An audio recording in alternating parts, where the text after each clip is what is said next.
السلام عليكم ورحمة الله وبركاته. إن الحمد لله نحمده ونصلي على رسوله الكريم. أعوذ بالله من الشيطان الرجيم.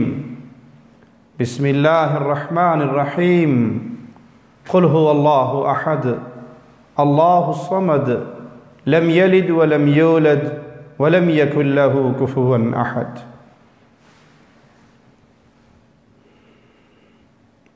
امت محمدیہ پر اللہ مالک کے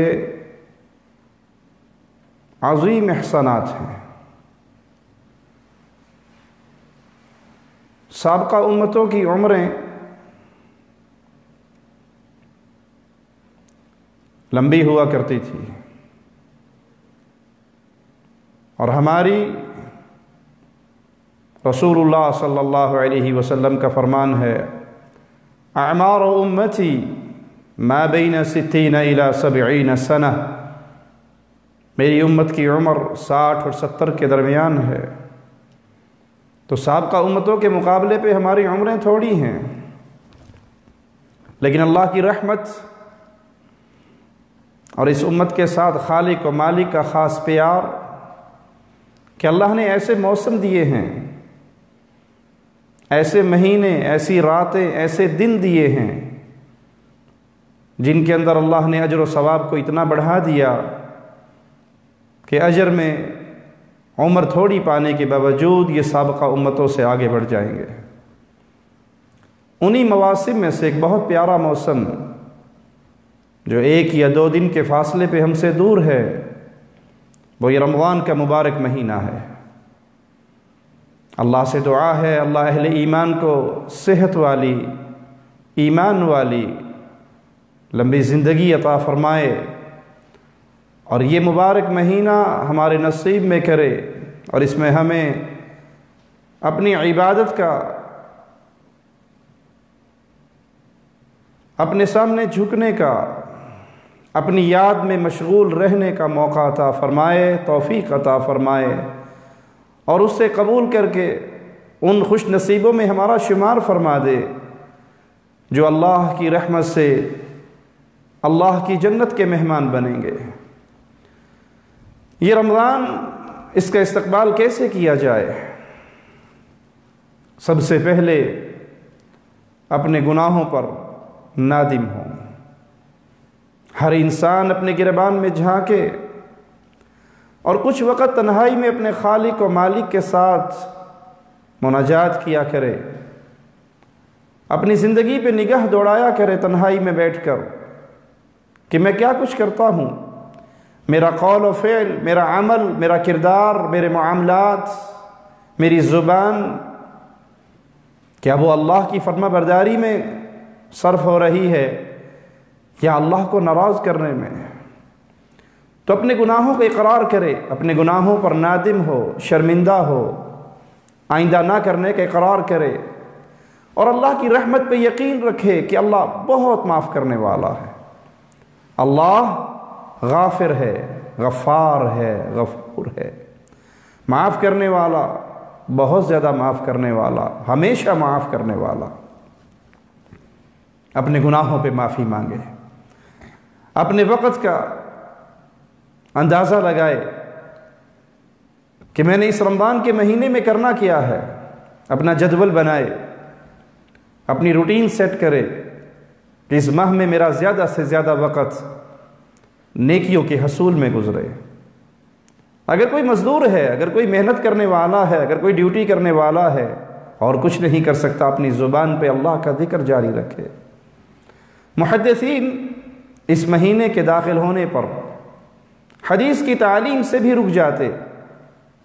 پیارے نبی صلی اللہ علیہ وسلم کی احادیث کی تعلیم سے رک جاتے اور کہتے یہ مہینہ اللہ کے کلام کو پڑھنے کا مہینہ ہے، قرآن سے دل لگانے کا مہینہ ہے.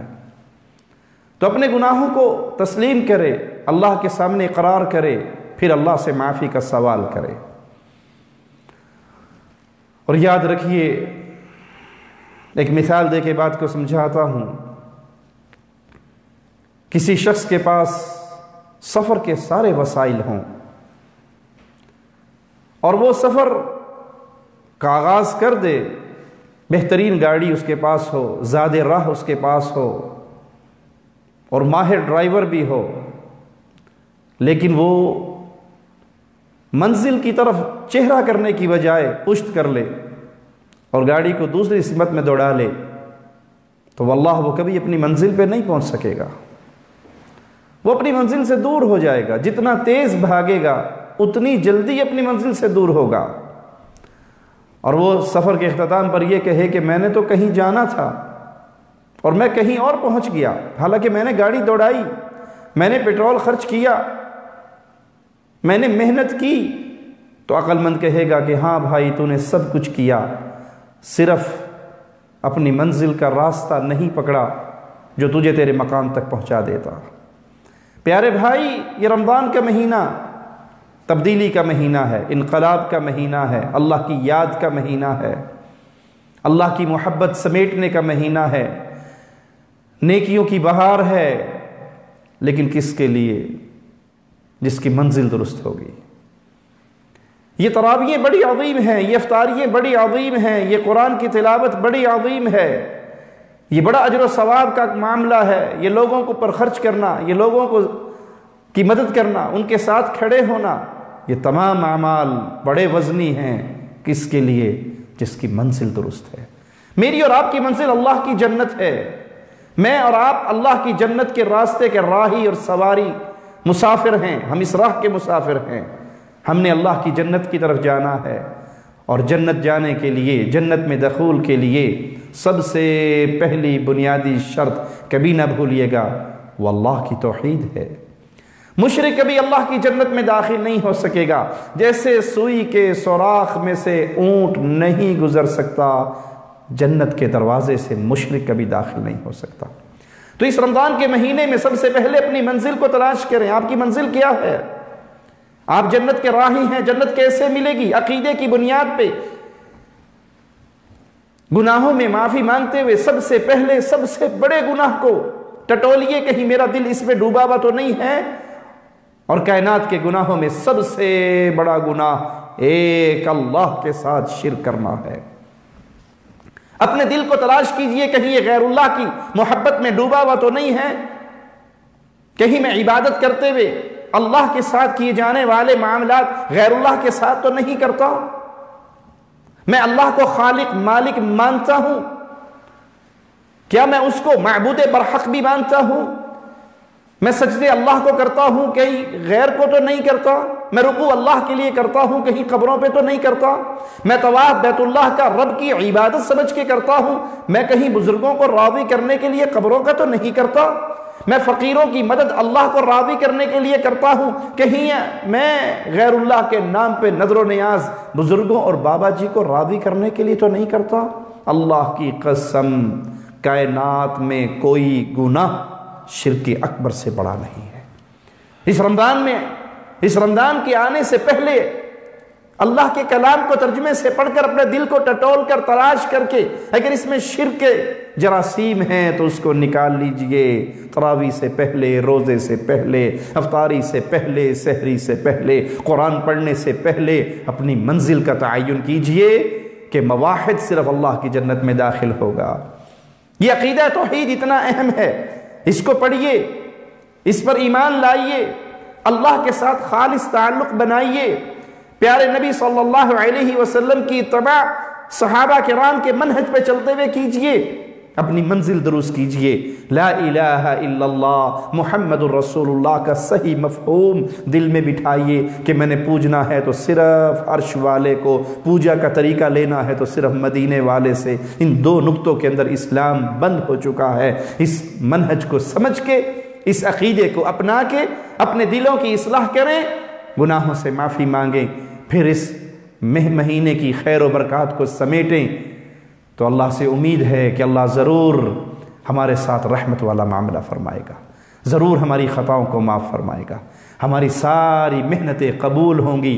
قرآنی شرط اگر پوری ہوئی، وَهُوَ مُؤْمِن، اہل ایمان کے لیے، اہل توحید کے لیے، اس لیے اللہ کے لیے ابھی بھی اگر کوئی گردن قبر پہ جھکی ہوئی ہے تو ہم اس کو دعوت دیتے ہیں، یہ تمہاری طرح کا مردہ انسان، یہ تم سے بھی گیا گزرا، تم تو زندہ ہو اور یہ مر کے قبر میں دفن ہو گیا، اس کو تو اب وہ صلاحیتیں بھی نہیں جو تمہیں حاصل ہیں۔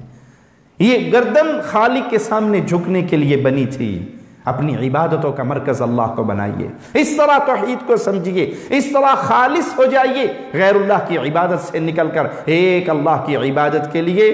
پھر رمضان کے مہینے بھی آپ کے لیے خیر و برکات کے ہیں، پھر حج کے مہینے کے پہلے 10 دن بھی بڑے عظیم ہیں، پھر اس رمضان کے مہینے میں شب قدر کی محنتیں آپ کو ایک رات میں 1000 ماہ سے زیادہ اجر و ثواب پا سکتے ہیں، شرط یہ ہے وَهُوَ مُؤْمِن، ایمان درست ہو، عقیدہ درست ہو۔ تو اللہ کے لیے عقیدے پر نظر کیجئے، توجہ کیجئے، نظر دوڑائیے، علم حاصل کیجئے، اللہ کی معرفت حاصل کیجئے جو آپ کو صرف اس کلام الہی سے ملے گی، اس اللہ کے کلام سے ملے گی۔ اس کو ترجمے سے پڑھیے، اس کی طرف لوٹیے، اس کو اپنا اوڑھنا بچھونا بنائیے، اس کو اپنے سینے کا نور بنائیے، اس مہینے میں اس کے ساتھ تعلق جوڑیے، یہ قیامت کے دن آپ کے لیے سفارشی ہوگا۔